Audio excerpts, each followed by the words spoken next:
করেছেন, এই বুড়ো আঙ্গুল আকার ধারণ করলেন, আকার ধারণ করে গর্ভের মধ্যে প্রবেশ করলেন এবং নিজের গদাকে এমন ভাবে ঘুরিয়েছেন, সেই ঘুরের চারিদিকে ব্রহ্মাস্ত্রের তেজকে নিক্ষেপ করে দিয়েছেন। গর্ভের মধ্যে থাকা পরীক্ষিতকে দর্শন দিয়েছিলেন, বাঁচিয়েছিলেন, রক্ষা করেছিলেন।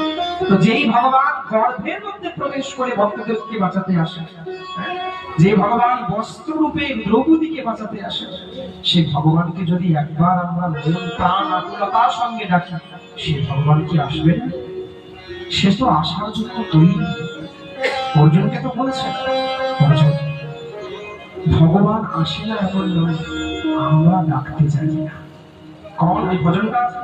कौन कहते हैं कि भगवान आते हैं? मीरा के तरह तुम बुलाते नहीं। कौन कहते हैं कि भगवान खाते नहीं? बेर सबरी के जैसे तुम खिलाते नहीं। कौन